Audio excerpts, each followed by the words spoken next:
Hey, I'm Rochelle. I'm the beauty and the comedic relief. And I'm Bridget, the brains of the operation. Come with us across Alberta where we show you some of the best people and places. There might be some mess ups and dumb jokes along the way, but we promise it'll be a lot of fun.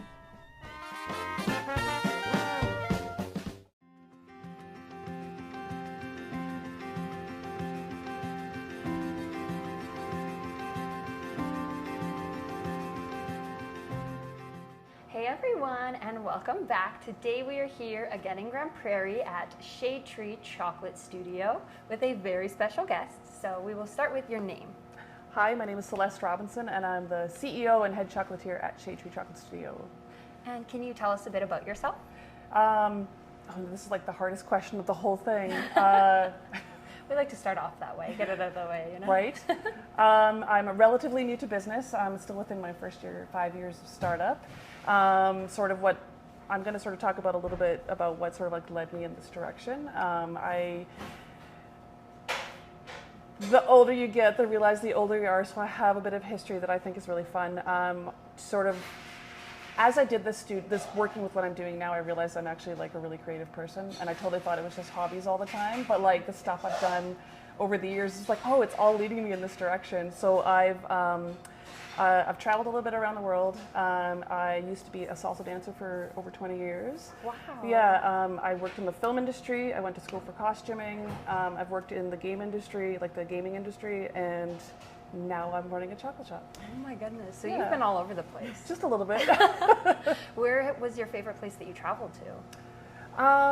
As an adult, a young adult, I was in Israel for a year, so that was really cool. I've lived in India when I was a child, but I don't really remember much about that.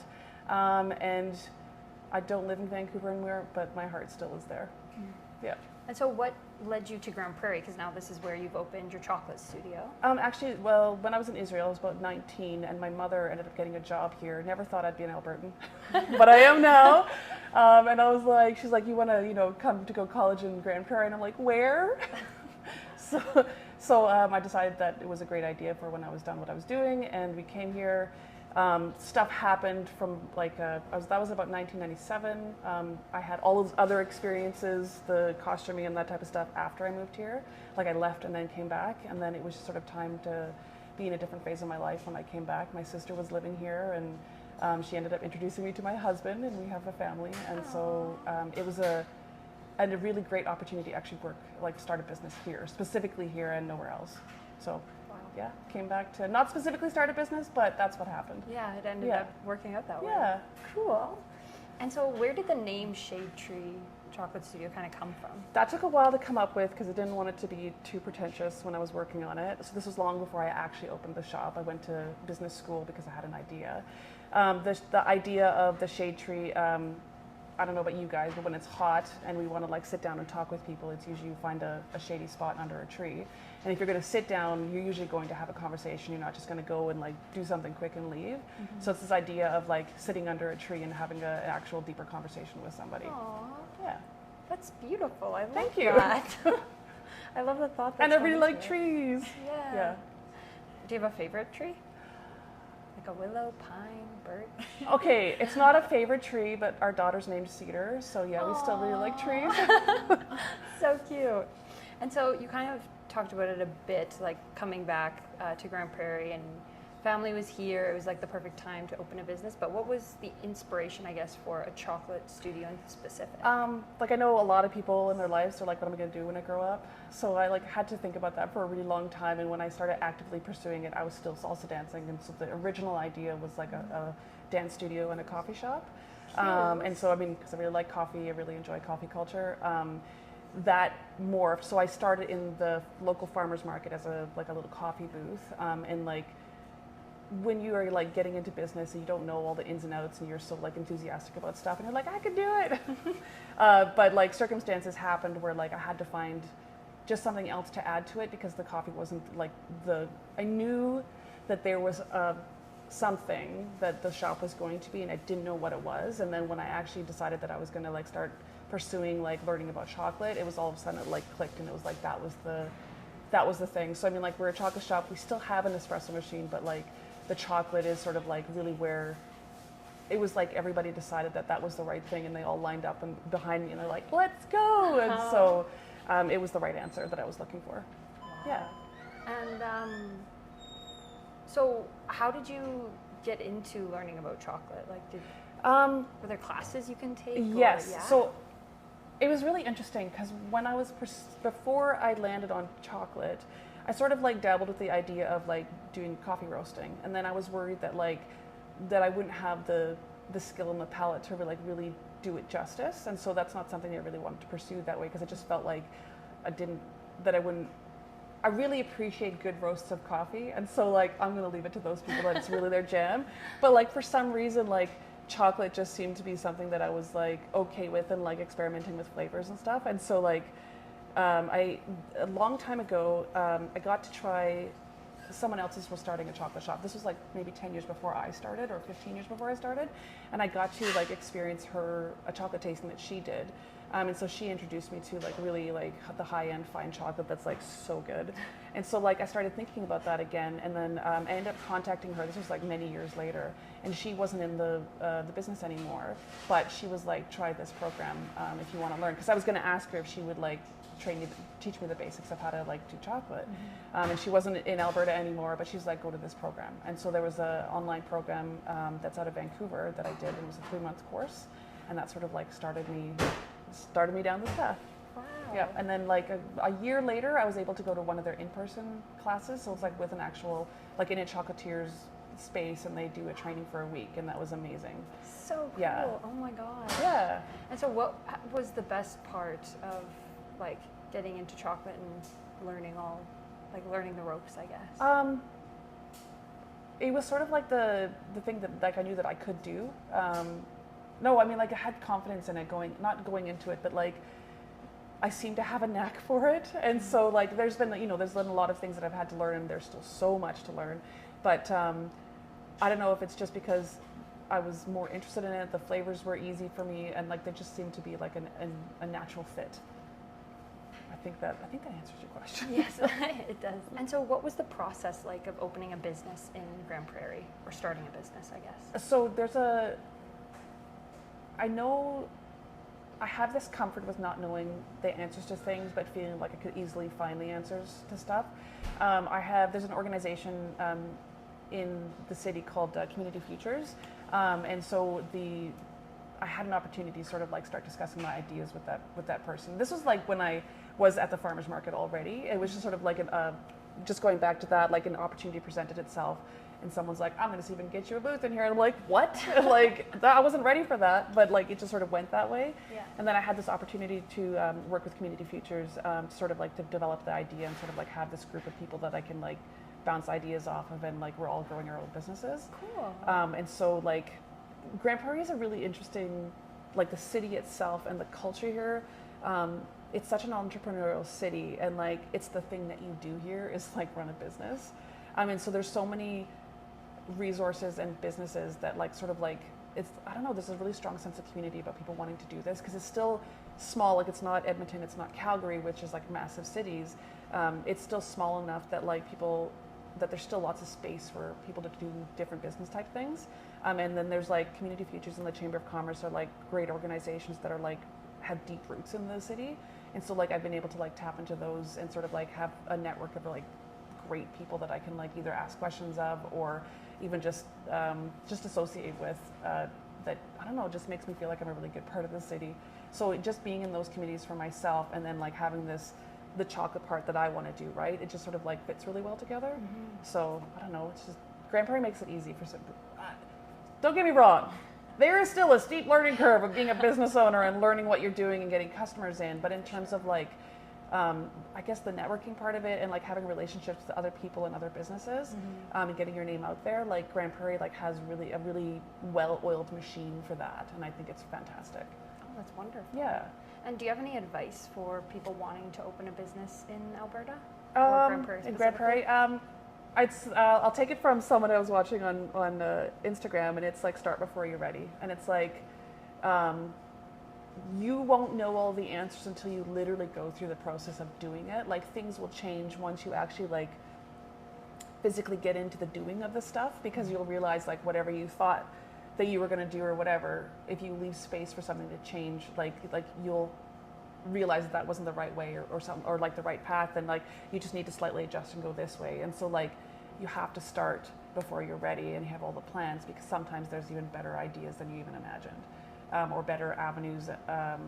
And the other thing I was thinking, like, every time you take a step towards something, you know, whether it's like reaching out to somebody or literally like working on what you're doing with the business instead of just thinking about it, like every time you take a step, it also comes closer to you. And I don't mean, it's like it also takes a step towards you. So not just because you took a step towards it, but it also takes, like, it starts moving faster than you expect when you start actually doing something about it. That's really great advice. I have to remind myself of that, like, often. But like, it's just, because it gets faster and faster. Like the more you start walking towards it, it like starts like running at you. It's really neat. And I think even outside of business and entrepreneurship, isn't entrepreneurship? Yeah, thank you. It works. It works. But I think just in life in general, you know, like starting before you're ready, and kind of any aspect, like whether it be starting a business, going back to school, pursuing, I don't know, whatever you want to do. Yep. Right? I think really tied in that, because there's like so much around fear of like getting it wrong or not doing the right thing or making the wrong choice or something like that. Because there's still fear, like, right? Like those all those things, the unknowns, right? Like just still take a step anyway. Like be like, it's okay to be, you know, unsure and scared about those things, but still take that step. And like when you take that step, you'll know if it's a right or wrong step or whatever. Like the answers will still like show themselves, but just take the step. So just take the step. Yeah. Oh, I have one other piece of advice too. Sometimes, because I've noticed, you know, like if I'm like putting off responding to something, or, you know, putting off like whether it's a product or an idea that I have, I've found, this is like so with wisdom, like it's so annoying when you have to wait for wisdom with experience, but it's like when a project finally happens, and say I've been putting it off for months or years or whatever, when a project finally happens, it's because I realize when I look back and reflect on it, it's like I didn't know the answer at the time. Like the right piece of information wasn't there. And so that's why I didn't act on it, or that's why I was dragging my feet on it, or something like that. And when the right answer shows up, or the right piece of information shows up, all of a sudden it's like everything gets out of your way and you just move ahead with it, and it goes fast. But like, so I know, because I beat myself up and be like, why am I getting back to them? Why isn't this happening? Or, you know, I really want this to happen. And then like when it finally does happen and I look back, I'd be like, oh, it's because either I wasn't ready, the right answer wasn't there, or like I needed to have an experience to get me ready for it, which is so irritating when you really want things to happen quickly.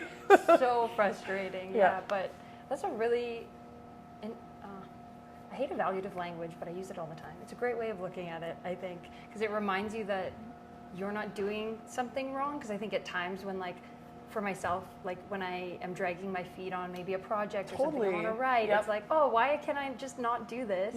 So like, as soon as you are able to finally do that, it's like reassuring in a sense of like, now I'm like, oh, there actually was a good reason why it didn't happen. It's irritating that I didn't do I should follow up, or I should do all this type of stuff.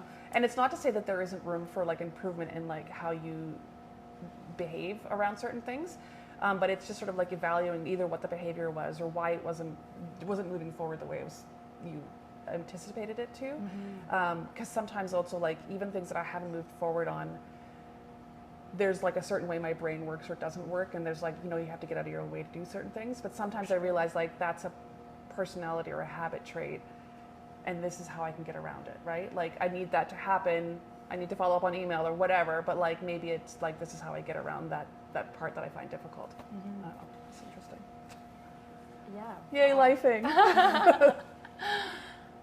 I always love talking to people who know things. Like, for example, there's a lot of things I don't know. But I don't know, you know, maybe it's like when people have more experience and have gone through things, and then they can word things simply. Because a lot of the time I feel like I don't know anything. And then I talk to someone who does know stuff, and I'm like, wow, now I have knowledge. You know? It's not even the know stuff. It's like literally went to the same thing, right? Like, just it's like so weird that I'm like turning 45 this year, and I'm like, don't feel like it. I'm like, okay, I guess I've had a couple of years to live now. But literally also gone through like self-doubt, or like, well, when I first started this, before I went, it was like, when I took the chocolate course, but before I took that secondary one, the in-person one, like I totally felt like a fraud. like, you know, Imposter syndrome. yeah, like why would people, like I don't even want to say that imposter syndrome, but it was just sort of like, why would people come buy chocolate from me? Why would they think that I'm the expert on this and stuff like that, right? But then like, and I know that has to come with like self-esteem and self-confidence and that type of things, but like, so then I still, with all those doubts and that negative self-talk, I still took the steps, right? Like still was like, I'm still pushing through this, I'm gonna keep going. And then like I took the course, the in-person course where I was able to like, you know, talk to a chocolatier and like get more experience, like hands-on experience. It took me from, I didn't feel like a fraud anymore, I just felt like, you know, a newbie, like inexperienced, right? And so it like helped change my mindset, and it's just sort of like still keep going with like, it's still chatting in there and I still sometimes feel it, but I'm just like, oh no, just keep taking a step forward. And like with the experience, be like, okay, I still feel more confident about this. Or like when you can talk to people about it and like feel like, oh, I actually sounded like I was talking, like I know what I was talking about. And then like with that, it's like the experience. Yeah. So I don't know, I find it fascinating. It really is. And so aside from the starting off with that negative self-talk, were there any other challenges that you faced when maybe first coming up? I'm or still first facing opening? challenges because like I'm still in startup phase. So like, so I went to school, I went to business school for like 1 year, the first year. And now being in a physical location and going through it, there ain't nothing like literally going through the experience of like really learning and understanding why. So like the stuff that you learn in school, like they're right about certain things, like I don't even know what example to give, but like why certain things work and don't work, but without the like literal experience of like, oh, now I viscerally understand why that works or doesn't work. And so it's like the hands-on education and training. I think I just went off topic. I don't know. You're good. Like, you're good. So the challenge is sort of like getting out of my way and like learning it and doing it all myself. I have so much support. It is wonderful, but it's definitely like pushing a rock up a hill. Yeah. So I would say there's constant challenges. One of the things that I really appreciate, so I talked about community futures before, and I, with my connection there, I also belong to a women's group that we're all business owners, and so we meet once a month, and actually I'm meeting them today, which is great.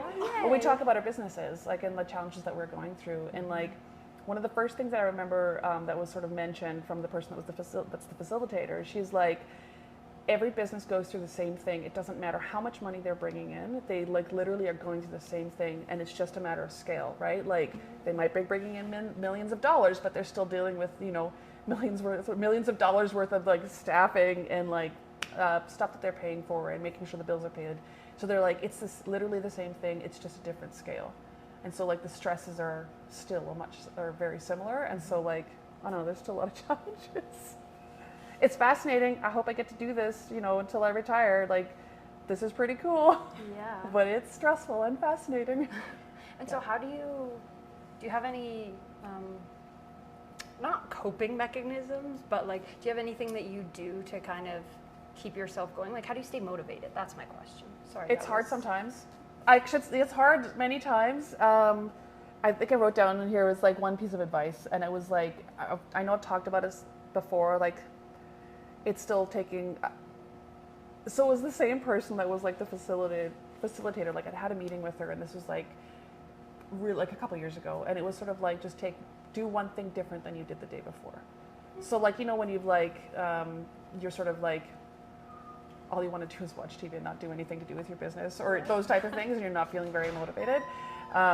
It's just sort of like do one thing different than you did the day before, just to sort of get you out of a rut or that type of things. And so it's like, lately, I've been telling myself to like acknowledge the wins that I've had, like the really tiny ones. Like, I'm just trying to remember a funny win that I had. It's something that I keep laughing with Miranda about. Like, it'll be like the lamest win, but it'll be just like for how my personality works, or something that I struggle with. All of a sudden I'm like, I did that. I totally did. For example, like I took the laundry to be the cloths that we have at the shop. I have to take them home, and sometimes I forget to take them home. I'm like, I took them home yesterday. That's a win. So like just being like entertained by even just the small wins is sort of like encouraging, as opposed to like, oh, you didn't do that again or something like that. Yeah. So I don't know. Finding the positive as opposed to kind of being hard on yourself and making it a negative in a sense. Yeah, kind of. Like just be like, okay, I didn't do that, but this is what I did, and this is different than what I've done before. So, see, espresso. Espresso's good. And so speaking of small successes, what would you say has been your greatest success? Opening so this far? physical location. Opening the location. And I mean, that comes with challenges of its own as well. But I mean, like, this is one of those things that I have to look back on and be like, I didn't have a store 2 years ago, right? Or like 2.5 years ago, it was like barely even like a possibility. So like, right when the pandemic first happened, there was an opportunity that was presented, which is scary to like leave what I was doing and like open a business. But it was sort of like a opportunity that I don't know would have shown up had it not been that circumstance, like had it not been the pandemic. And so it's been a struggle and a blessing. And so I had an opportunity to leave what I was doing and go right into it. And I think that was sort of like that was the catalyst of like when you're actually fully in it and it's not just a side hobby anymore. It's like, okay, well now I really have to make this happen. And so like, it was like taking those steps and taking that risk. And then all of a sudden like the space came. I don't know if that, it came. It wasn't available when I was like first got into a kitchen, but it showed up like 7 months later and I had no idea. So it was really cool. That's crazy. So I have to remind myself that I'm still here when I opened a shop like I wanted to, because sometimes you're like, oh, I'm not doing it, I'm not doing this or whatever. But like, no, like literally a physical space when I had no idea that would happen like 3 years prior. Absolutely. And I think there's this quote, I might get it wrong, but it's like, where you are now is where you one day, or where you used to wish you were. Yeah. And so it's like, be proud of yourself for what you've accomplished, Yes. because old you would be But sometimes away. I have to actively remember, be like, you need to stop and look at where you are now instead of like complaining that you don't have X, Y, and Z done. So. And I mean, you'll get X, Y, Z, you know, you have time, life happens, Oh my you'll God. get there. I know, but I want it all now. Yeah. But I'm not ready for it all now. That's why it's not here. Yeah. Yeah. I'm going to steal that. Oh. Because I always have to remind myself, like, you'll This get year has there. been really, really hard. And I know I know this is like on live and stuff. This year has been incredibly hard. The frustrating part with how stressful and hard it's been is that it's been stressful and hard. But the amazing part, this is the annoying part. I have learned more in this year than I have like probably any other time to do with business. And it's so annoying that you have to go through the hard, stressful part to really understand it and learn it. This is so annoying. Couldn't you just download the information and really understand it instead of like physically going through the hardship? But I mean, like I've learned so much about like, you know, how to run a business, how to like change staffing, how to like, you know, whether it's, I hate just throwing out the word networking, but like relationship building, like really relationship building. How to understand, like I've been to some trade shows. I was just at Grand Con this weekend and it was fantastic. But like understanding how my product fits at the show and who's buying and who's not buying. Like the first time I went to a show, I'm totally going off topic, but I'm going to talk about it you're anyway. good, yeah. So the first time I went to the show was the women's show, like a year ago. And it's not the first time I went to the show, but you'll understand. Okay, wait, the first time I went to the show was when I was still at the farmer's market, and it was like a Christmas show. This is pre-pandemic. And so at a Christmas show, you totally bring boxes of chocolates because people are buying gifts for other people, right? So that's the type of buyer there. But when I went to the women's show, I was like, I'm going to bring those boxes of chocolates because I sell all at my store, and it's totally going to work, right? Totally didn't work at all. I made like 30 boxes, and like 2 of them sold. That's not all I brought. I brought other things. But like the customer that's going there is like someone buying for themselves. So they're not buying gifts for other people necessarily, but it was like a totally different customer and like a different position. And you like, I have to bring different things to where I am. But I didn't understand that until I was literally there going like, why is this not selling? And being like, it's because it's a different mindset. It's a different customer. It was so fascinating being like, now I had to go to the show and not sell these boxes, but now I definitely understand and I won't make that mistake again. Yeah. So I don't know, it's fascinating. Experience is the best teacher, unfortunately. As and long it's as you also can great. reflect on the experience, Yeah. right? Like and sort of like dissect it. And I think some people may not do that well or take the time to do that. Yeah. Yeah, but there's just so much information there that you can like glean from it, right? For sure, and I think too it can be hard when the experience wasn't as positive as you had hoped it would be. Yep. And instead of reflecting on it, you're like, we're just not going to talk about it. We're going to pretend it didn't happen. You Oh, know? I think that there's definitely space for that to happen. You're like, you can totally pout and like about it. See ya. You can totally pout about it, but you can only do it for like a day. Like have your moment. It's totally okay to have the moment, but then get over it and move on. Yeah. Like not move on, but like learn from it and then move on. For sure. I think it's Beyonce that it might not be Beyonce. I think I've read somewhere it was Beyonce, but she only spends like 5 minutes being upset about something, or like one night being upset about something, and then I'm like, I want to let's go swear. at She it? doesn't have time for that. She doesn't have time for that.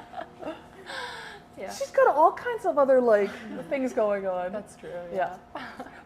But I do think sometimes it's important to acknowledge that you're like disappointed, upset about something, For and it's sure. okay to be like pissed off about something. But then you have to be like, make peace with it and be like, not just that you forget and move on, but it's like, just look at it. Okay, I'm gonna say another thing. There's always a learning opportunity in the things that piss you off.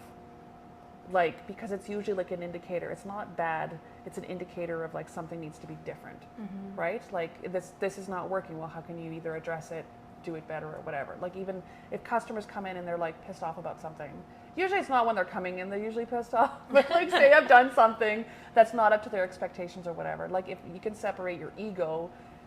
Sometimes it takes a bit and you need to like separate yourself and not be annoyed about it anymore. But if you look at the situation, sometimes it really shows you where you can do better at what you're doing, provide a different experience, or you can make peace with the situation and it won't piss you off next time because you're like, well, this is why I do this. I understand that's going to piss off certain customers, but maybe they're not the customers that are like, they're not my customers. And I don't mean that in like a flippant sort of way or whatever, but like there are other organizations that can serve them better. So, yeah. And so, moving from kind of things that can be bothersome and Yes, negative, yes. what would you say is the best part of your job? Okay. Like, for the longest time, I never considered, and this probably comes back to like negative self-talk and type of stuff. I never thought of myself as an artist. And I think it's because I had this definition of like an artist has to be a painter or whatever the traditional like artists are, right? And I was an admin assistant before this. That was sort of what my trade was. And like my brain likes spreadsheets and it really likes numbers and it really likes like patterns and like chewing on things. And I feel like I'm spitting everywhere. I'm sorry. This job has shown me that that I am actually an artist. I'm like super creative, and all those other things that I mentioned are the things that I had to remember that have led me here.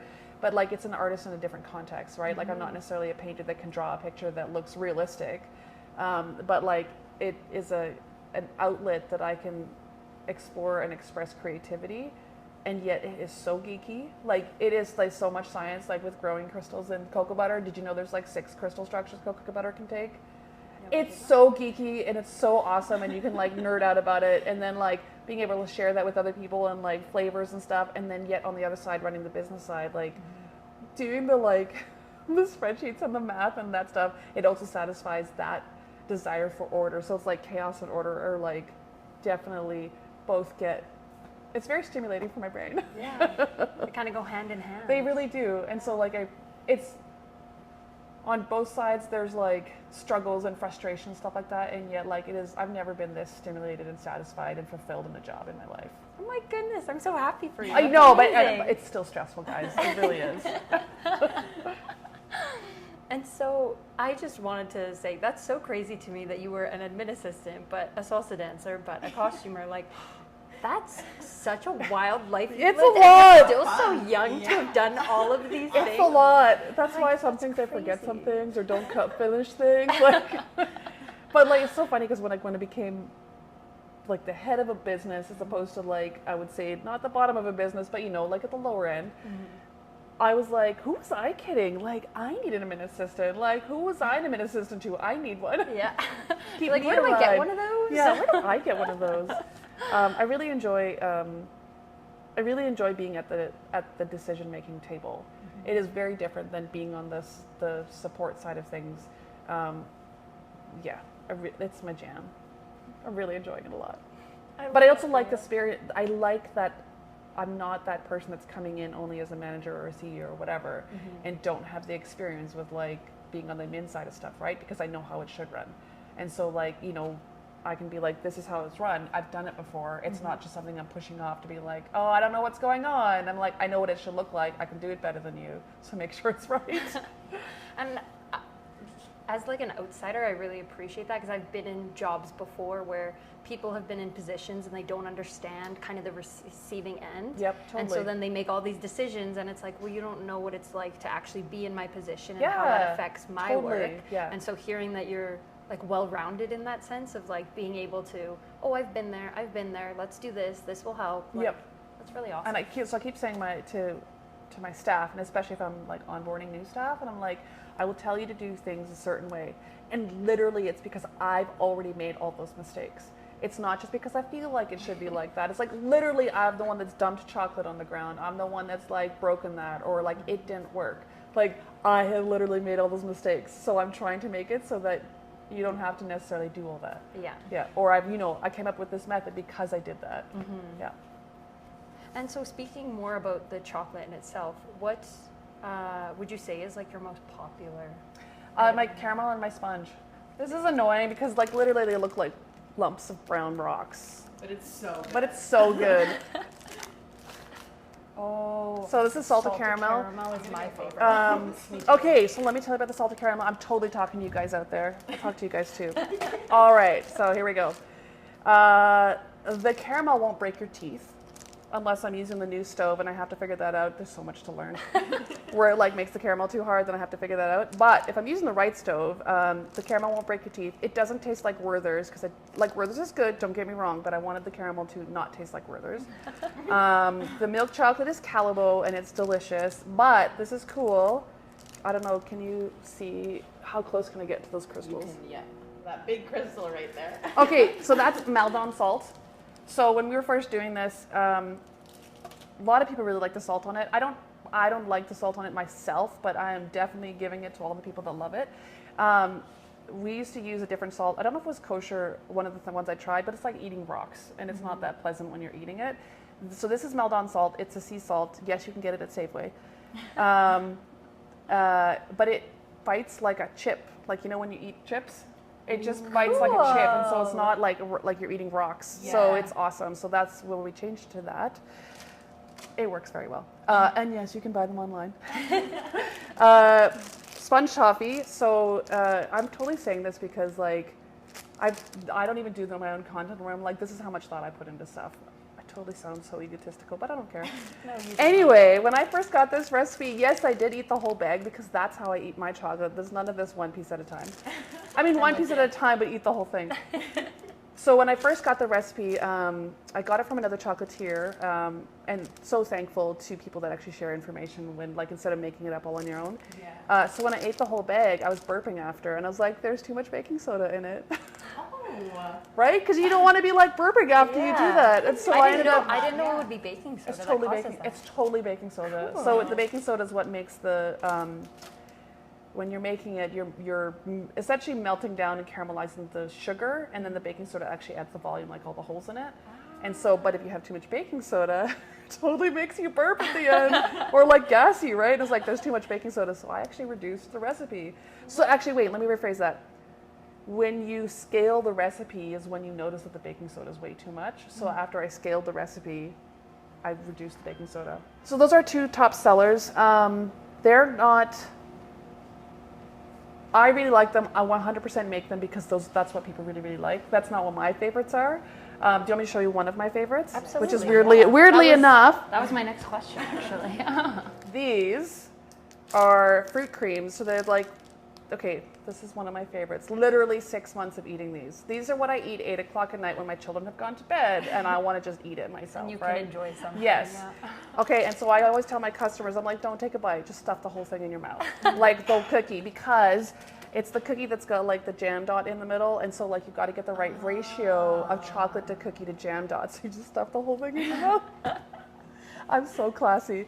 Okay, these are also like an 8 o'clock at night snack. I really don't recommend these, like how often I've been eating them, but they're so good. So milk chocolate and sour candies. However, I'm just telling you how much thought I put into this. I will not dip everything in chocolate because some of the candies don't taste good. They don't taste good in chocolate. I will not dip just anything. So it has to taste good.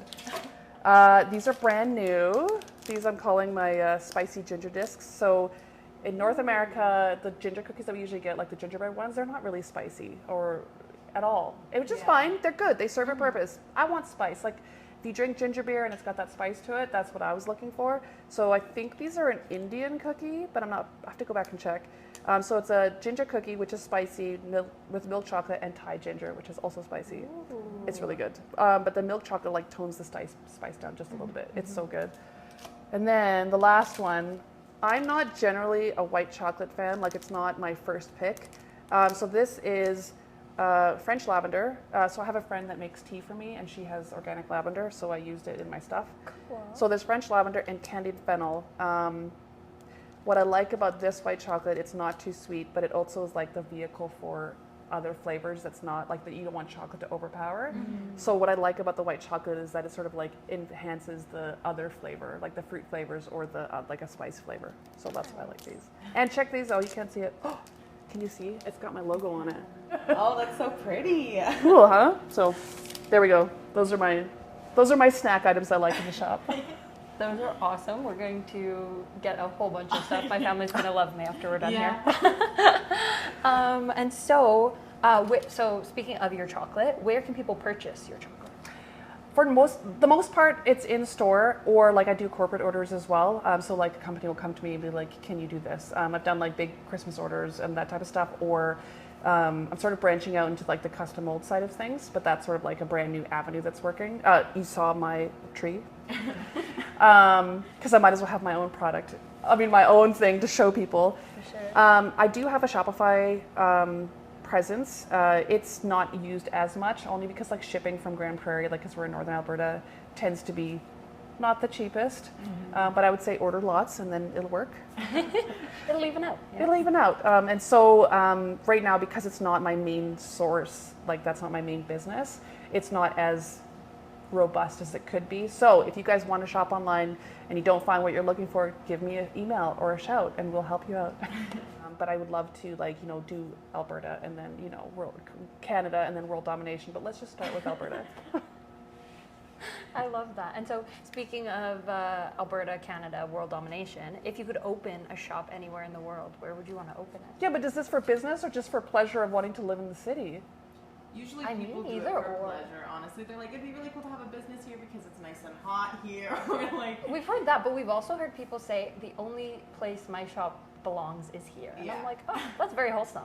I personally would go to like Hawaii, but good for you. Okay, well I'm gonna go for other things. How about we just say visit? And if there was a shop there, it'd be so cool because family, you gotta think about these things. Oh, that's fair. Right? So like, I really want to visit Korea. So, whether or not it would work as a shop there, I don't care. I want to visit. I'll go anyway. My husband's from Montreal, so like if I spoke more French, it would be awesome to have a presence there. It's if you've ever been, haven't ever been, it's wonderful. And then like I love Vancouver. I don't know why I left. No, I do know why I left, but I love Vancouver. It's amazing. A little expensive. A lot expensive. But it's great. Okay, so, but coming back to then why Grande Praire is so awesome, because it's still small enough. There is still enough industry around here that sort of like we're kind of isolated from a lot of the other stuff, especially with inflation, not inflation or like recession type stuff. Like it's a really interesting town. It's not a town, it's a city. It actually is.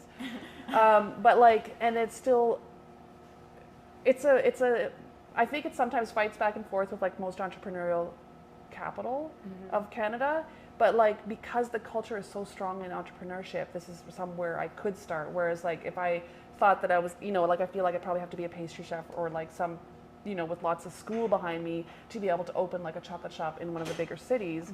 But like, so say like this is where I'm getting my feet under me and like learning how to do it because I can as an entrepreneur. Then, like once I am experienced and in the industry, maybe I could open a shop in a larger city without like having the fear of like, I'd never be able to do that because I'm not a pastry chef, don't have that much schooling and, that type of stuff. So I don't know if that answered your question or not, but. Yeah. All in all, Grande Praire was perfect for you at the time. Yes, so totally. That's where you started. Totally. And what would you say sets you apart from other chocolate shops? That's a really interesting question. One thing that's awesome about not like being my own, directing the way the shop is going, is that I can explore whatever I want, whatever like really interests me. And so like, and being an entrepreneur that's not necessarily tied to a franchise or something like that, I can like move really quickly in terms of like, so for example, what you guys are going to learn about today is the chocolate dipped ice creams that we're going to be doing. And like, I'm doing like non-traditional flavors. We'll have traditional, don't worry. Okay. But like, there's some non-traditional things. Like, I'm going to probably show you guys either like my dark chocolate orange one or my dark chocolate mint one. I haven't figured it out yet. So like, I have the flexibility to move quickly in a direction that I want to go that I find interesting. I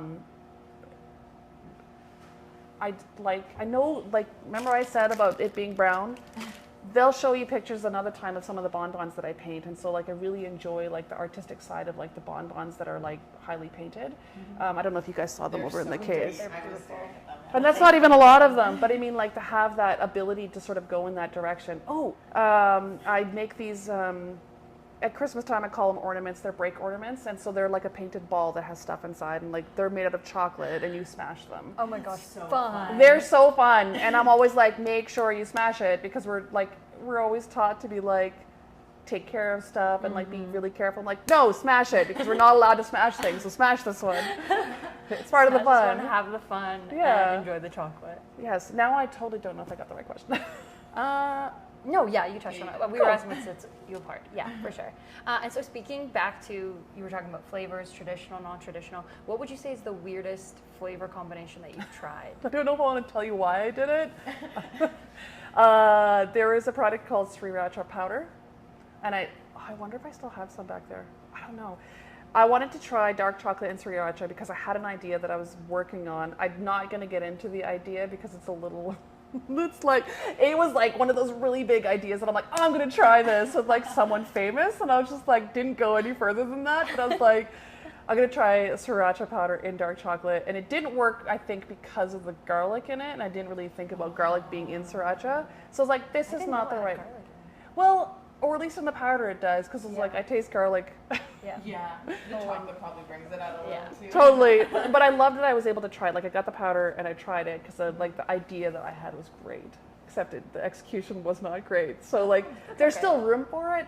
But I like I do make a chili chocolate that's with habanero, and it's nice. So it's like a really nice ganache, but then there's also a burn to it, which I really like a lot. It's so funny because there's like people that don't do spicy at all, and I'm like, well, I guess you just don't eat this one, but I will. And so how do you come up with your flavor combinations for your chocolate? I am curious about food. I enjoy food, especially international food. And I just like food that is not traditionally North American or white people food. Don't get me wrong, it has great food. But, so like, for example, these candied fennel, this is actually an Indian sweet that you would have like as a after dinner mint. Like if you eat Indian food, usually there's like at the till, if you're going to a restaurant, they have like a little scoop and it's like a breath freshener. And I know it tastes good and I like fennel. So I was like, I got to use that in this capacity. Sometimes people will suggest things and I'll definitely try them. If I'm interested enough, I will try them out. If it's something I'm not interested in, it usually gets put lower on the list of things to try. But yeah, I don't know. I like being inspired by like different cultures and the world around me. And so why not explore things? And if I think it tastes good and I'm going to try it with chocolate, then I will totally try it and be like, yum, yum, yum. And if I'm going back and wanting to eat all of it and there's no product left on my shelf, then I'm like, this is a good product. I love that. And so with your flavors and stuff, how often, like, do you change the menu like seasonally, or you kind of have That's part of the everything? learning curve that I'm still like steeply climbing. And how much staff I have and how much time I had to do stuff. So I would like to do seasoning. I think seasonally, it hasn't gone there yet, but I know with like being able to get out product or not get out a product and like struggling to keep up with certain things, that might be a better fit for what I'm doing. So this is like still in the like learning phase of like how do you run a business and do it well. And so that was one of the things I've definitely considered was doing seasonal chocolate. So you're not like, I'm not trying to make like 100,000 different things. It's like I make these kinds for this time period and then make these times like, you know, move to the next one. For sure. So yes, I don't have real answer for that. It's still in progress. And so do you have anything new coming soon? I know we're making something that's new, and that's like Yes. going to be your new thing for summer? Right? Yes, and the reason is because summer is like the low season for chocolate, and so like as you know, as a chocolate shop, you still have to be able to bring customers in because you still have to pay your staff, still have to pay your bills, and so that's sort of where I'm focusing right now. It's something that I've wanted to do for a really long time, but like it's those pieces that weren't falling into place. And then I just another chocolatier I ended up talking to like gave me the ratio for what I needed for the coating. That's the word I wanted. And then all of a sudden it's like, this makes sense. Now I have like 6 products that I can put out. Whereas before, like I was trying another product and it didn't work the way I needed it to. And so that was like, it literally was just a standalone product that I would have to bring in. But this method uses what I already have in the shop. And I was like, that's what I was looking for. And then all of a sudden, like, I mean, like we've done the samples over the last 2 days. And like now we have like 6 options. So it moves quickly when the answers are there. Yeah, absolutely. Yeah. And so what do you see in yourself that is reflected in your company? The answer I put down, which still ties into like being able to explore the world around me, and that's not only just my community, but I mean like internationally as well. Like, you know, maybe I can't go to another country right now just because I have kids, small children. But like, you know, being able to like, whether it's like bring in food from the, like I'm curious about whatever they're making, and then like being able to interact with my customers, or like whether it's here at the shop or like out in the wild.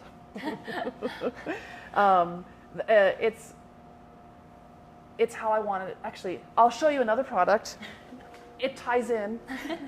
So this is my Global Citizen Bar. So this is like one of the first products I ever made. Can you see Australia down there?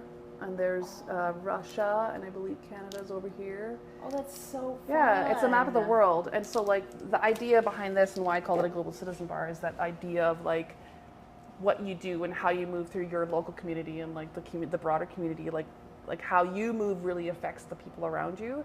You know, whether it's for good or for selfish reasons. I should say that for good, for like selfish and non-selfish reasons. Like, so like it's that idea that like what you do affects the people and the communities around you. And so like it's this responsibility of like, I don't know, being aware of that and like, I don't know, making decisions based on that. So that's why it's a Global Citizen Bar.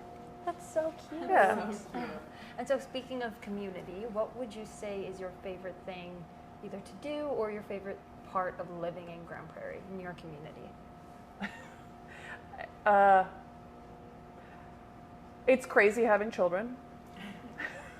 So my life is mostly around that outside of this, and like Grande Prairie is really geared for like small, young families with children.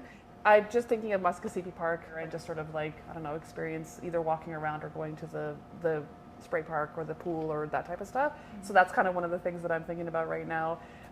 Hanging out with friends. I know it sounds so lame, but whatever. It sounds, It doesn't you know, sound lame. It makes sense. Hanging out with friends. Yeah. Yeah.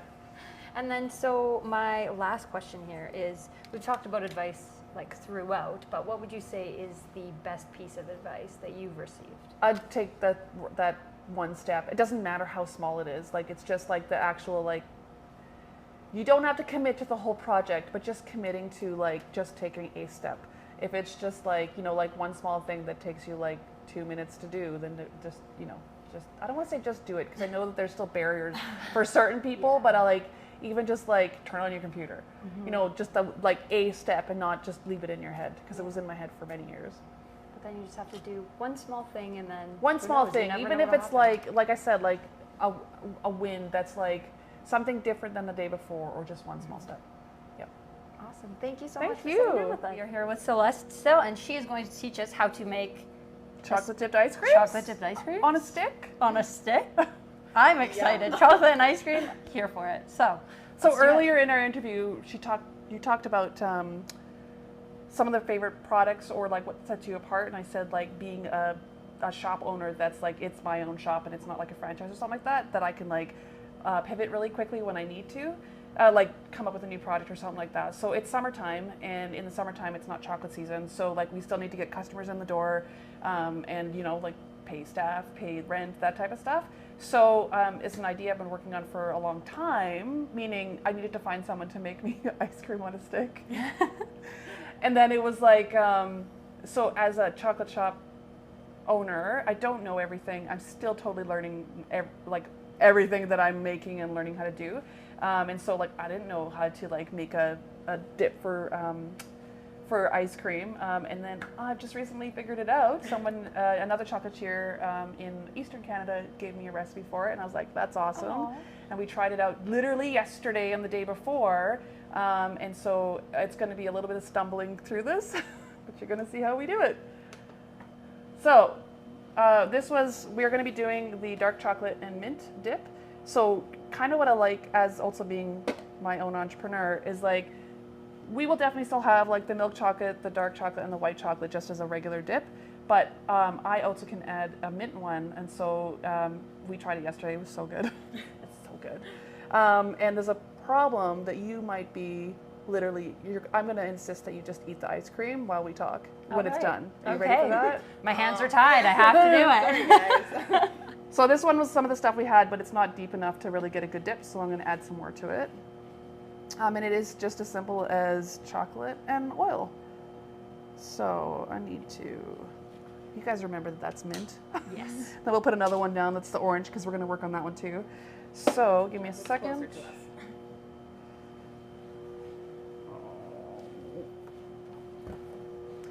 So let's add the chocolate. Hang on, I have to, this is what's going through my head. This has chocolate and mint oil, but this doesn't. And I want to be able to put this back in the vat when I haven't used it all. So I was like, which spatula do I use? This one. All right, so. Good thing we have it on video, so if we forget, we can look back. Right? Just like lick it in between. Yeah. It's clean. There We're we just go. kidding. That doesn't actually happen. Doesn't. Well, it does, but it goes right into the wash after. It does happen. All right, there's that. Now I'm like remembering how many do we put in? Yeah. This is the mint oil. We're just not showing it to you because it has a logo on It has it. a brand logo on it. Get the right spatula. And literally, oh, you know what? Guess what I forgot? The other oil. It would just be like a really thick, hard shell. And so you do everything by weight? Like chocolate to oil and then drops are just counted? Most of the part, yes. In general, and like, what was I commenting? I was watching I was on Instagram last night, and so there's a Haskap berry farmer who does some products with Haskaps, and I was watching this Korean influencer, I guess, and he's making a product called Chung. Not that I know a lot about it, but I just discovered it, and I was like, oh, it made me think of the Haskap berries. And so it's this idea of making, it's berries and sugar, and you let it sit for like, I don't know, like a couple of weeks, and it makes this really like awesome tasting syrup, essentially. And the reason I brought it up is, like I was saying, like in North America, it was so nice to see his content that was done in metric. So he was talking about adding like grams and like liters and that type of stuff.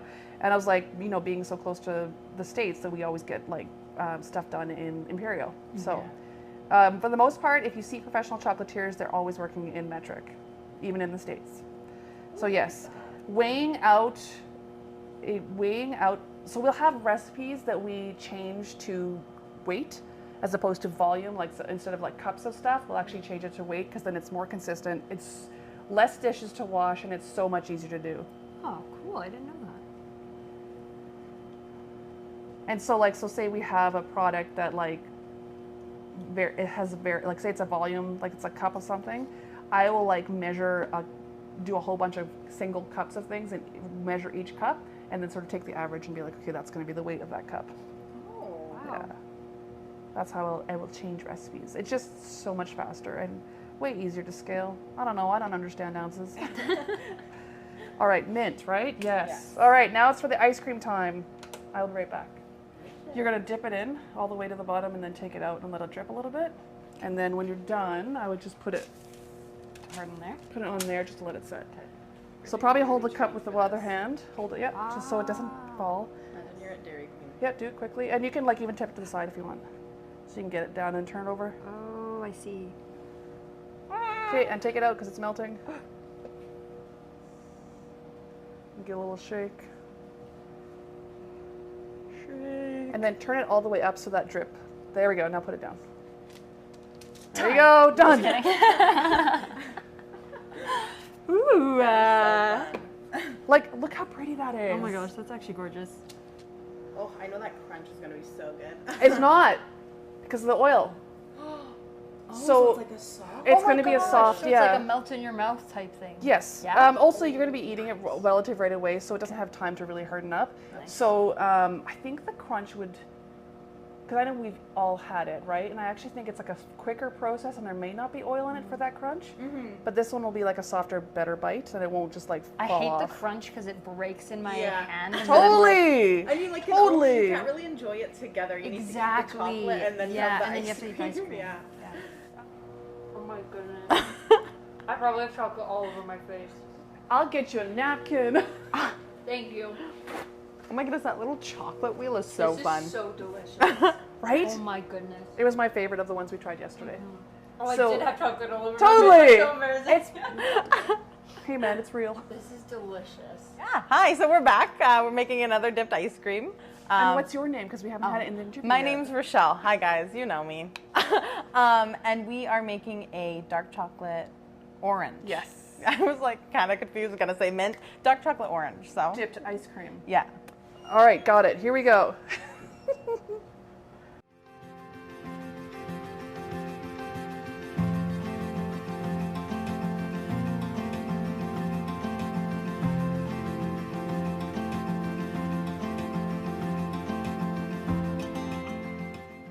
Okay, so here's the thing about chocolate. See the counter that it's on? It's a stone counter. It's cold, and so like when mixing chocolate, you also have to be aware that the fact that the cold is touching the bottom of this, and I don't really want the heat to drop, but it'll be fine.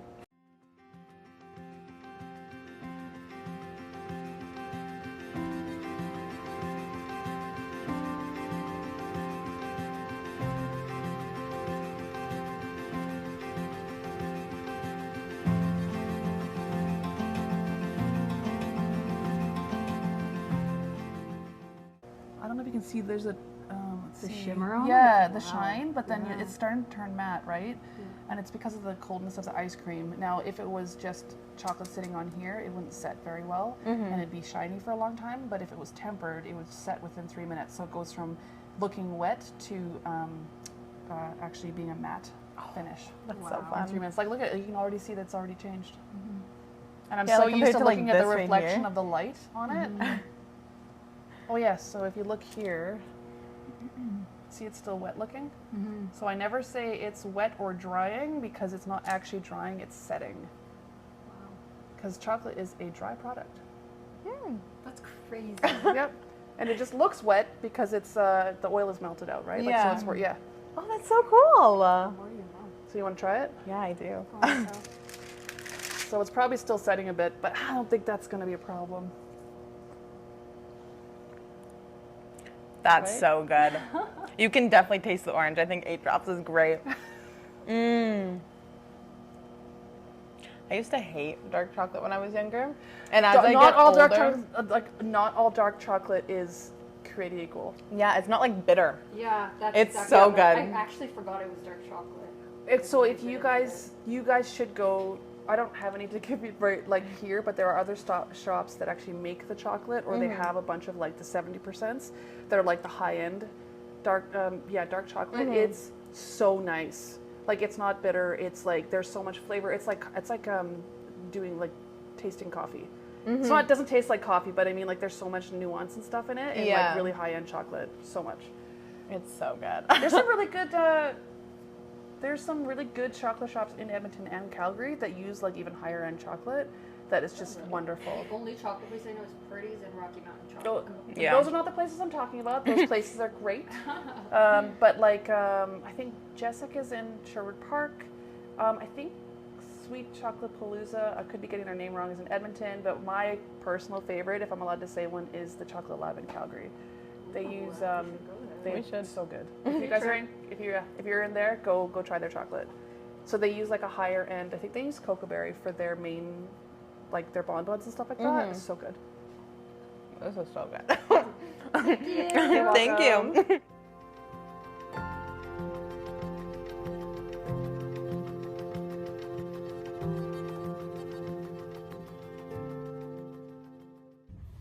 Hey everyone. Hi, everyone. Welcome back to our channel. I'm a little dewy. Should have put some butter on there. I We'll know. just Okay. back up a little Let me bit. hold that. Perfect. Wow. A little different. A Little change of scenery. Yeah. Anyway, so we didn't make a video before Shade Tree Chocolate because we were almost late. We were right on Yes. time.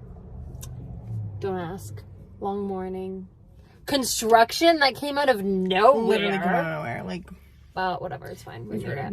we got really good drinks before the interview too, so got our caffeine in. But this was before we ran into the construction. We had timed it correctly so we could Oh, have yeah, drinks. yeah. Just for the Yeah. record, we weren't getting drinks while being late.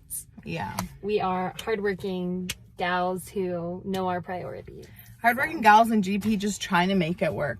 Just trying to do So- what we can, you know, just put food on the table. Yes. So Shade Tree Chocolate was amazing. So We wonderful. watched. Celeste is amazing. What a Yeah. fun human being. No, truthfully. Who's lived 1,000 lives, may I just Actually say. though. Okay. Sorry. I was you're just fine. worried about that artwork. You're fine. Yeah, she's super fun. The She's so chocolate's cool. delicious. We were kind of late for something else, so we're going back to try more chocolate. Tomorrow. Yes, but the ice cream that we had was delicious. The dip was so good. yummy. Oh my goodness, I loved it. It wasn't like a crumbly chocolate. You know how usually when you eat ice cream that's covered in chocolate on a stick or in a cone, it like breaks off and then you have like 12 pieces and then you're like, me. It wasn't like that. That only happens to Bridget. I'm gonna be so real with you, but that's fine. It was really good. It was really good, yeah. Really good chocolate. You could tell that it's like good quality chocolate and not like some other ones. Really yummy. Great chocolate. Rhymes with iced tea. What? Not really. Woo! Chocolate. Hey everyone, good morning or evening or night whenever you're watching That this. is drippy. Did you see him? He has like the coldest fit on right now. I'd For wear it. people who don't speak that language, Rochelle just said that this guy has good style, right? Yeah. Yeah. We're young. I'm hip. Anyway, good morning. Okay, whatever that was. My phone, I got a text because I'm popular. Probably your mom. It probably was. Anyway, hello everyone. How are you doing? We hope you're well. We're well. A little tired, but well. And I don't know how because I'm pretty sure we got like 10 hours of sleep. We've been getting 10 hours of sleep. Yeah. So, anyway, this morning we are at Beneath the Witch's Hat. I'm super excited. I think too. Rochelle's super excited. We're super excited. Let's go inside.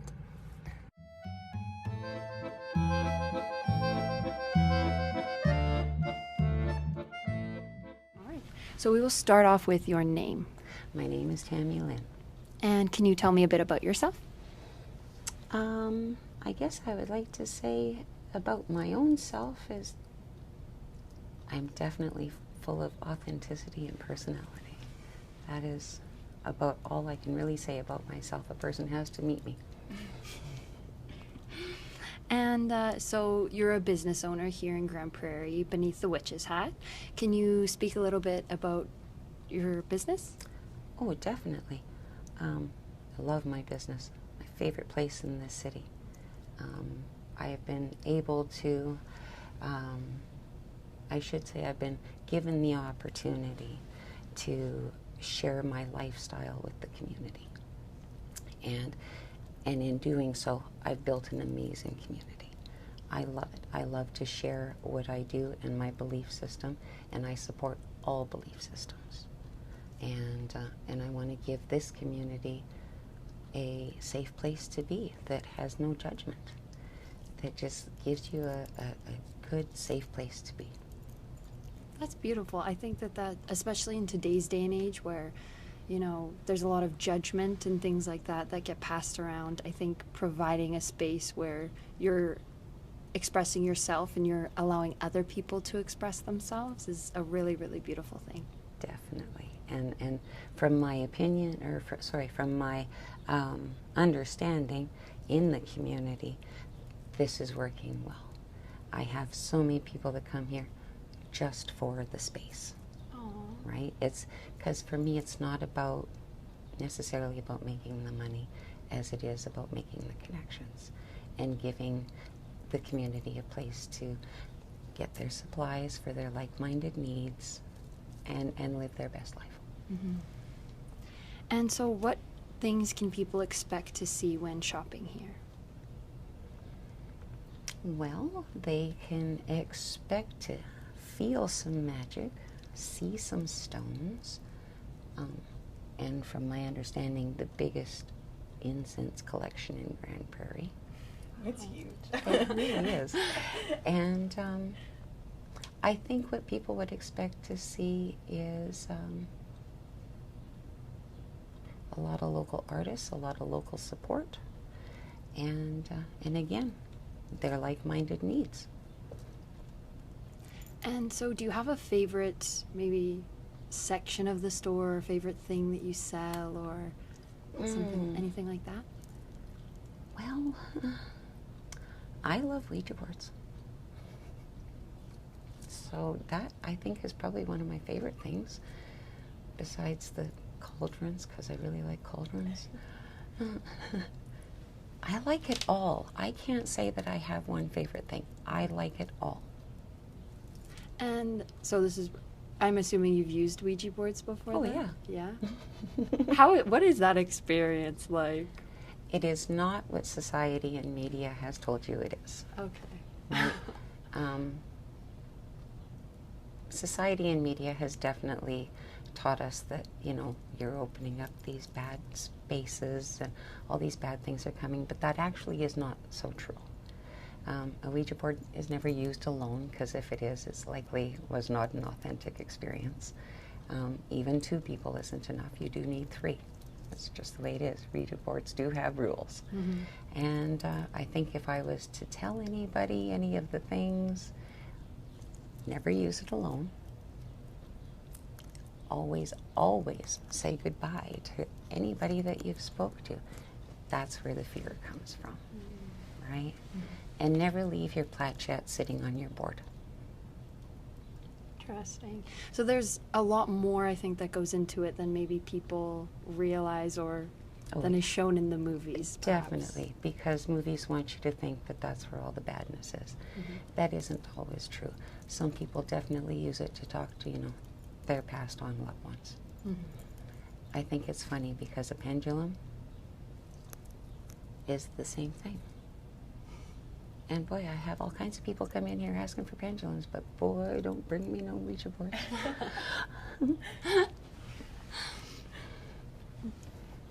I think it's interesting because I think a lot of the time, like not just with this sort of environment, but in a lot of different spaces in the world and in society, things people don't understand scares them. Oh, very and much so they create an idea or a judgment based on that thing and are not always willing to listen and kind of learn to understand it because they've made up their mind. I'm guilty of it too, you know. That's We're okay. all, yeah. It's just a hat. Mm-hmm. And that's what I tell people. I wear my hat all the time. And I get, some people are judgmental. Mm-hmm. And I just look at them and say, but it's just a hat. Do you rouse a cowboy when he wears his hat? Or a baseball player who wears his hat? Or the trucker? It's just my hat's a little bit different. But it's just a hat. It's not scary. Doesn't make me a bad person. It's just a hat. I really like that mindset. It's a very open way of looking at things, I think. I think if you're going to come in here, you should probably have an open mind. Or if not, maybe by the time that they leave the store, they will. This is true. This is true. I've had people walk in, they're kind of gnarly. And they'll make us pass through the store, and then they'll make another pass through the store. And next thing you know, they're standing at the counter talking to me for an hour. So it really wasn't that bad of an experience after all. But then you get others that come in and say, I'm really not into this. I don't want to be here. Why'd you walk in? Yeah. There's the door. Yeah. And so how long have you been open? I have been open 1.5 years. And what would you say was the hardest part of opening a business and like first starting out? Honestly, it was finding a space that was affordable, in the right size. I'm not a big box store. I like my little tiny space with all of my wonderful things. And to find a small space like this that was affordable was difficult. Yeah. But I mean, now you have the store, so you I found love it. it. And let's be honest, I've got a great patio. Yeah, you do. It's very nice. And so what would you say has been the best part of opening your business? You're going to make me cry. Oh, don't cry, kids, don't cry. Sorry. The best part of opening this business was the community I've built. And the, pardon me, in the, I think it was 12.5 days that it took me to set up the store, there was already these little boys that were walking by and they were peeking in. And right from the day that I have opened, those little boys have been a staple here. Aww. And, you know, they come in with their money from mowing lawns. And they could go to the convenience store and they could buy candy. But they come in here and they go, Tammy, I got $7. What can I buy? Aww. And they know that if they spend $5, I'll pay their GST. And why go over to the convenience store? The witch is going to give them candy. And the community, honestly, has been so supportive of me. And I've had a couple of break-ins and a couple of robberies off my patio. And the day that I lost my table out there, 3 of my customers brought me tables. Aww. One being a 10-year-old boy. Oh my goodness. And I love it. I've got his little Spider-Man table. You know? And it's the community. And just being my authentic self and just letting people know that they have a safe place that they can be. That's so beautiful and really touching because they wouldn't have this space without you. And so I know it's a lot of the community, and based on how you're speaking, it sounds like you're very grateful for that. Oh, I am but so also grateful. like that came from you, you know, you kind of started that and provided that space, and then it's just grown into an amazing community. And Oh, yeah. Like, the boys and I go to the fry truck. We get fries. We sit out here. We have lunch. They tell their friends, you know, their parents. And to be honest, I have been quite surprised by some of the people that come here. Quite surprised. hopefully in a positive A way. very positive. It doesn't matter what your belief system is. We all believe in cleansing our space. Oh yeah. Smudges, right? People love smudges. And so what advice would you give to someone who's looking to open their own business? So sorry. No. Shop around for your space. Look for a good location. And stay as positive as possible, because if that's what you want, you will do great. And I think that we all become successful on being passionate about what we do. I don't believe that greed always gets us to where we want to be. I completely agree, because then it kind of, what's the word I'm looking for? Like morphs your intent and the way you're going, because I think things always start out as passion, you know, I want to do this thing. Yep. And then as soon as money kind of gets in the way, it kind of clouds judgments at times. It does. And that's not where I personally want to be. I want to be, I just want to stay passionate You know what I mean? Because for me, it isn't always monetary gain. Some of the most profitable days that I have in this space are from somebody walking in who just wants to share their story and share space with me, and it's just so beautiful. And the amount of gain that I get from that in my heart, it all of a sudden isn't about my bank account. I already know that I'm a wealthy person in so many ways. The money is just an added bonus. Wow. May I ask, where did your passion for this come from? Like, where did this stem from? I think I've always been this way, to be honest. I think it started when I was able to pull a stool over to the counter and start pulling things out of the cupboards and making potions. That's what I think it was. And then having a family who said, you made that, now you have to eat it.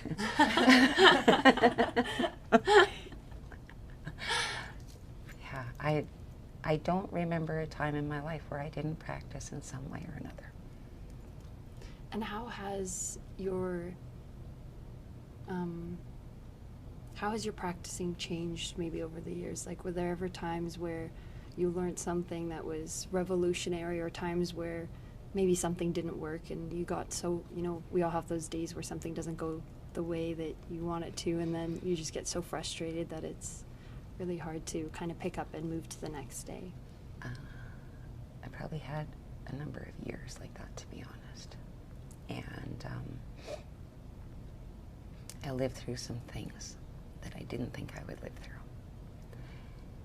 And I think all of those things opened my eyes to many other things, right? Where instead of hiding away in the broom closet, if you will, I thought it was best to just become the best me I could be. Instead of living in a place of sadness and sorrow and depression, with not good thoughts in my mind. And I actually wanted to be a private investigator and a therapist. So it kind of worked out. Just in a different kind of way. Absolutely. I mean, the people that come in and sharing stories, I mean, it kind of has that therapeutic aspect to it, providing Definitely. that space and that environment for people. What you're feeling, hearing right now, this is how the store is. Typically with more birds chirping, but I haven't put out their food today. But this is what people come for, right here. Mm-hmm. And by sharing their stories and helping them stay above ground sometimes also helps me. Mm-hmm. And coming back to the store, what are your hours of operation? My hours of operation are Wednesday through Saturday, 11 to 7, Sundays, 11 to 5, and always closed Mondays and Tuesdays. That being said, I like to race my car sometimes. So on occasion, for street weekends, I do close down for a Sunday. And what would you say is probably the most common misconception about your store? I love this. I'm so waiting for this one. This used to be a hair salon. Now when people come and they see beneath the witch's hat, they still think it's a hair salon. So I've had a few people walk in and they do this. And as they're shaking their head to walk out, I'll say, oh, the hair salon moved. This looks like a cool store. I'll come back after I get my hair cut. And that's that. But that is probably it, yeah, because to my knowledge, there was a hair salon here for many years. That's so funny. And so we've kind of touched on this a bit, but what do you see in yourself that is reflected in Beneath the Witch's Hat? Everything. Yeah. I had a young man and his wife come in here, and he said to me, Tammy, your son tells us that your store is like the room in your house that we've never seen. And so I was standing at the counter and I start looking around at the colors, the furniture, just everything in general. And I looked over and I said, you know what, sweetie? You're right. This is just like the room in my house you've never seen. So if you've ever wondered what my sanctuary looks like, it looks a lot like this space right here. Herbs, stones, cauldrons, candles, smudges, all those things. Even these colors. But it was funny, it took somebody else to walk in and say something to me for me to realize that I did make an extension of my home right here. And I think that's very kind of you to allow people into that vulnerable space of like your sanctuary, and because a lot of people obviously resonate with it and have a similar sanctuary and safe haven, if you will. Yep. And so that's so interesting because then you get to create that community, and other people, like you were saying before, you know, you can help each other stay afloat when things get crazy. Definitely. And so we had seen on your Facebook page that occasionally you host readings here. Yes. And so how often do you host readings? Typically at least once a week. This week happens to be twice. I have a lady in tomorrow, and I have a fella in on Sunday. He comes in most Sundays. And, well, people love him. He's great at what he does, so got to keep bringing him in. And I've had a few people come through, and this new lady, she's we're hoping that she can come in once or twice a week. And she does a number of things, not just tarot reading. She does Reiki, as does the fella. They have other things. They don't just read cards. And on occasion, I will book a session with myself for some people. It's not something I do often because I do run a business and I do work with a lot of energy. Absolutely. But on occasion, somebody will come in and ask, and I'll say, no, not me. And then next thing you know, we're off to the patio or in a session room having a session. It's funny how messages come through. And it'll just hit me. You need to sit with this person. And can you speak a bit about what a session looks like, just in case anyone is unfamiliar with tarot card readings? With myself personally, I let message come through me. I'm a vessel, if you will, for people. Some people call this mediumship. I've never called myself anything. I'm just a witch. When my fella comes in, he does a lot of tarot and oracle reading. So he's got a little room back here, a couple of chairs, and he lays out a spread for you, and he tries to give you he does give you your intuitive reading that way. The lady is the same way. She uses cards, but she also comes with intuitive message just coming through. And so with messages coming through, if you don't want to talk about this, you obviously don't have to, that's okay. But I'm just kind of curious. When messages first started coming through, it ever surprised you? Or if it was something that you just innately knew, like, I'm supposed to do this? Or if it was something you had to kind of fumble and surprising. figure out? I find that a lot of people will question ourselves. Was that real? Did that really happen? In this space specifically, and how I was able to start this space, I am pretty sure that that person is here all the time and helps me, guides me with a lot of my customers, for sure. There's a few. I've had other intuitive mediums come through and say, oh, you've got something over there. And I love it. Like, I just love it. I was just talking to my partner last night, and I said, oh, I need some more vegetables at home. And he looked at me, and he's like, you are at home. I'm like, oh, no, my other home. My second home. Yeah, it is surprising. And I think my biggest surprise was I was having a session with a lady who I had kept saying I would not do that. And we ended up sitting outside, and I was able to see her grandmother. And I was like, hang on, do you know somebody that looks like this? And she was like, yeah. And And that's, I guess, when I decided that I would start working with people more. And have you enjoyed working with people? I love it. I do. I didn't think I would, but I do. And what was your hesitation?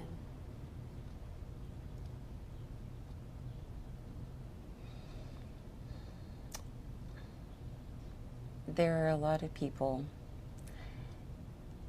in this type of business that may try to tell you other things, maybe not as authentic. And I was, like a lot of people, scared that maybe that wasn't real.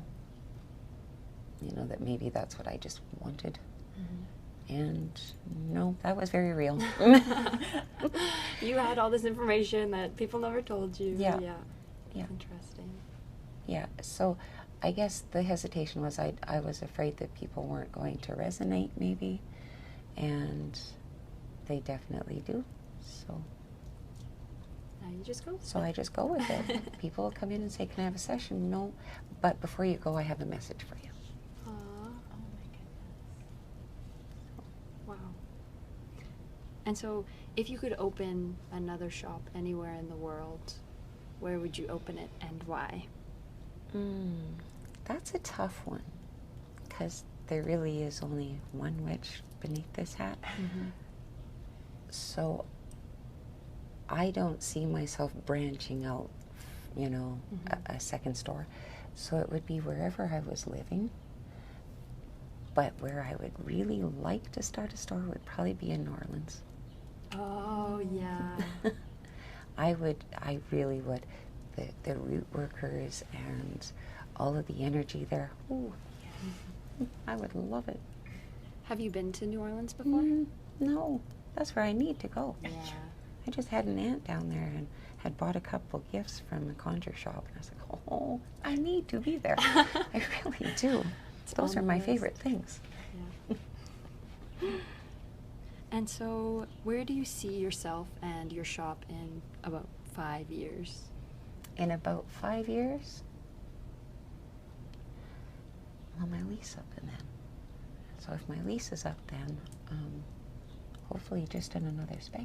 Yeah, if not this space, in another space. I love the space. It's the patio. But I see myself doing the exact same thing I'm doing now. Maybe talking to you again. Maybe. But I really do. Maybe in a little old house somewhere where I can be making more things with a kitchen. Maybe in New Orleans. Maybe in Who New knows? Orleans. We'll reconnect then. Right? Yes, let's. And so, what would you like people to know about Beneath the Witch's Hat? I want them to know that this is the most non-judgmental space they could ever be in. I want them to know that I am here to support all of the things. Your belief system, to help you stay above ground, whatever it is. That's what I'm here for. I'm here to offer you a safe, non-judgmental space, and maybe you'll do some shopping while you're here. You know, that was my goal, and I don't want that to change. I'm not here to become rich. I'm here to be happy. I'm here to share my passions and support my community. Wow. And so, because your shop is here in Grande Praire, and kind of off camera, we had spoken a bit about where you came from. So, how did you end up here in Grande Praire in this shop? Grande Praire. Well, let's be honest, it's Grande Praire. A lot of people come here for the work. My partner works industry. We met while I also worked industry. Most of my children work in industry, and they all ended up coming here. My partner ended up coming here, and here we are. And here's the thing. We can sit and be all bitter and angry about where we are, or we can make it work, and we can be happy with it. And it has taken me, I'm not going to lie, a few years to be happy with where I'm at, because Grande Praire was not my first option of places to go, I found it to be too big. Oh, really? Wow. And you all are talking about coming from the city, and I'm just like, I won't even drive there. So it took me a while just to drive here alone. And, but I couldn't sit here and be bitter and angry because I was somewhere I didn't want to be. Make it what you want it to be. And so that's what I've done. I live in a beautiful home. I have 4 amazing cats. I have amazing children, grandchildren. I love my family and just my community. And so I'm here because this is where I'm supposed to be right now. And is there one thing in particular that kind of stands out as maybe your favorite thing about Grande Praire? Or something that you've really grown to love in Grande Praire? I love my store. That's what I love. And I do love that Grande Praire really does come together with anything. It doesn't matter. Tragedy, celebrations, Grande Praire really does come together. So for as big as it is a small community for its size. And yeah, it's just this community. They really, really band together. It doesn't matter. We've had tragedies. We've had so much going on. There was a dog lost just this last week. And I mean, the city was all about it, you know, and sharing it on media platforms and all the things. I got to say, Grande Praire is definitely community. It really is. We've had a couple in other interviews, and that's been a really common theme that we've heard and even just seen. The surrounding areas, too. Yeah. When I'm not here, I love to go to the river. We've got a lot of beautiful local minerals. There's so much we can do. We can forage. We've got great land for all of the things. Absolutely. And so my last question here, what is the best piece of advice you've received throughout your life? Well, since I probably can't tell you that, I will give you the second best.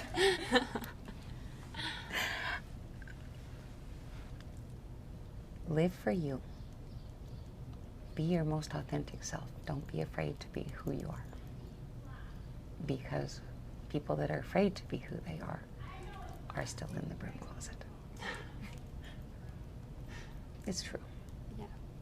And I'm not afraid to walk outside like this because that was the best advice I've ever been given. Be your most authentic self. My grandmother always said, bad bag, nobody's going to love you till you love you. And it took me a long time to love me. And I thank her every day for giving me that advice. And that it took me so long to just love me and be me. Thank you so much.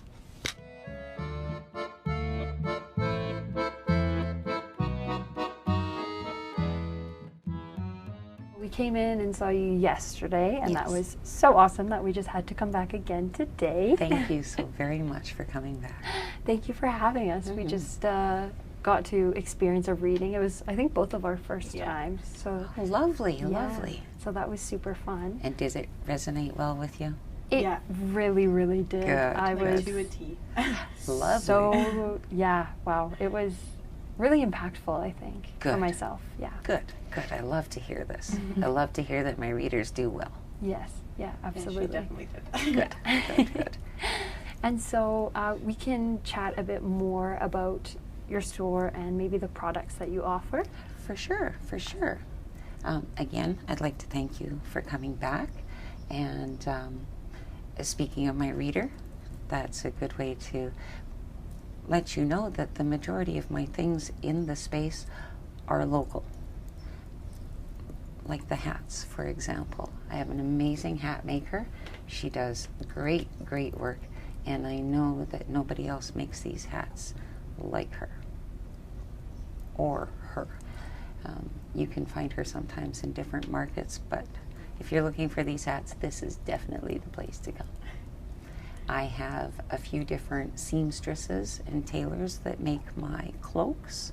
So I have a number of different cloaks that are not necessarily just female. They're definitely all made unisex, so anybody can wear them. I have many cosplayers that love coming in. I've got a big old display case of wands, so I definitely bring in the D&Ders, if you will, and that. I love it. I love meeting more people in the community. And again, local artists. My pendulum boards, my Ouija boards, the resin work, the 3D wood art, so much local. And when I say local, I mean not just my city, but my province and my country. It's super important to me to support as much local as possible. I have many local artists that bring in their wares, and I am definitely the person to bring your goods to, because I want to see everybody succeed. That's very important. I think that's so kind and beautiful to support local, just because I know there's a lot of big companies and large corporations that kind of dominate in a lot of areas. Yep. And so whenever you can highlight local people, like as you were saying, in your city, in your province, in your country, Yep. it's kind of shining that light on them and giving them the opportunity to succeed along with you, which Yes, is definitely. so kind. And in sharing my passion, I also have approximately 100 herbs that I carry that are body friendly, and we can use them for all of the things. We can use them in our spells and our practices. We can drink them, eat them, burn them, bathe in them, because it's super important that everything that we have is organic and good for us, right? I don't want anybody hurting themselves, so I do always mention to do your research before you come in and buy anything, of course. And by having these things, I am able to make my own bath salts, herbal tea remedies, and of course spell jars, because that's all part of the magic of being here. So I definitely want people to know that I do have all of these different herbs here that you can use for your practice as well as your self-care. Absolutely. Those and so much more to offer as well. So much. I mean, I could go on and on about the different products that I've brought in. Intention oils are a huge seller, and they work very well. Like, very well. I have people coming in here on a regular. I am so happy I got this from you. Thank you. Do you have any more? And I'm seeing so many people succeeding from all of the wonderful things that they find in my space. Oh, that's amazing. Mm-hmm. Makes you feel really good. Yeah. It really does. To be able to share yourself with people without sharing yourself too much. Yeah. Absolutely. I'm not never going to give away all of my secrets, but I definitely want to share my space with the people of like mind. Mm-hmm. Amazing. Thank you so much. Thank you.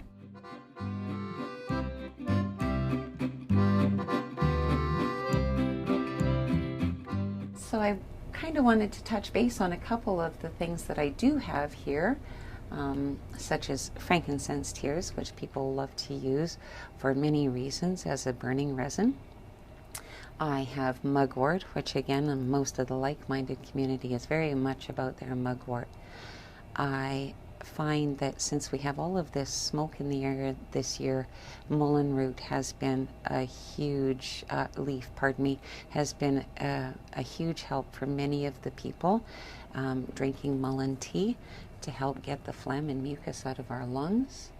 I have a root here that some people like to use when they have a court case and they might want to win that court case, so they keep that in their pocket.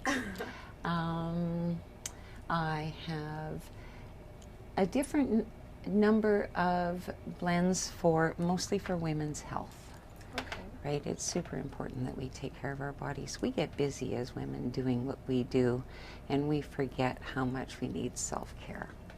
So I really like to bring in the hibiscus, for example, high in vitamin C. So not everybody likes orange juice. It's like nice to have something different. What else have I got? Gosh, I got a lot of things that help with a lot of things. Spirulina powder happens to be one of my personal favorites right now. I'm pretty sure it's making me younger. My optometrist says my eyes are getting better. So this is a thing. And the hair that I do have on my body started getting dark again. So that's got to tell you that I must be getting younger. Best kept secret. You heard it here first. Right? Yeah, maybe I shouldn't be giving out all my secrets. But I do want it to be known that I do have a number of different herbs. And again, they're culinary. You can eat them. You can drink them. Good for body care, so you can bathe in them. And again, they are burnable.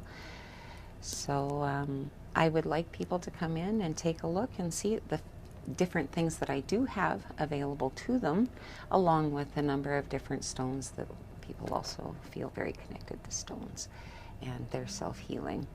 I bring in handmade brooms from the west and witches' bells from the east. And I got some amazing vendors. And I, again, just want to thank you all for coming in and spending time with me in my beautiful space. It is a beautiful space. Thank you so much. Thank you.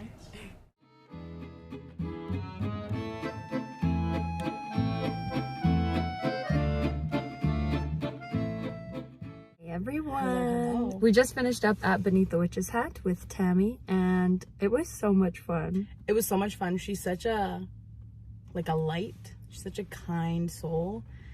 And of course, I cried. Me swear too. To something in Grande Praire. Grande Praire is just us out. Really taking us out. Yeah.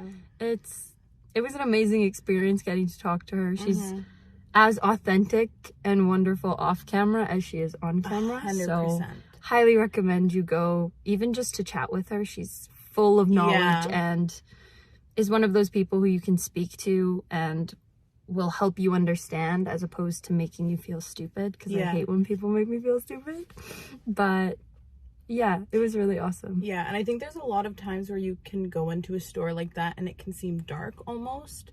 Because like in Edmonton, there's quite a bit of stores like that, and you walk in and you're kind of like, oh, like I'm scared, like I don't feel safe here.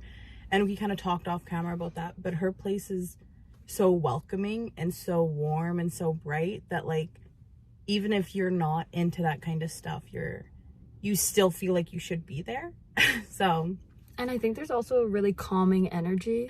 Like I was very not high strung or stressed before we started, but definitely up there. And then by the time we left, I feel a lot more calm. So even if you don't want to necessarily like shop, maybe you're not into that, I would even go check it out just for the vibe and the experience. And there's a lot of cool things in the store too to like look around and see. Talk to her. She's an amazing woman. Literally can't say anything about that. I also want to say that we were exhausted when we went in there. Like super exhausted. We were like yawning before we went in, and as soon as we opened and like stepped through the doors, I think that completely I'm like wide awake now. I'm ready to take on the day. So it's great. Yeah, guys, check it out. Also, shout out, we didn't get his name. Yeah. Shout out to the guy who, it was a customer there, and he overheard us talking off camera and gave Bridget a little gift. And we don't need to share the gift because I think that's a special little thing for Bridget to have. But such a kind soul. So I guess it really does attract just kind people. All around. Yeah, the random stranger had no reason to do the thing the random stranger did, but they were very nice. So thank you so much, random stranger. Yes, thank you. If you're seeing this, thank you so much. See you.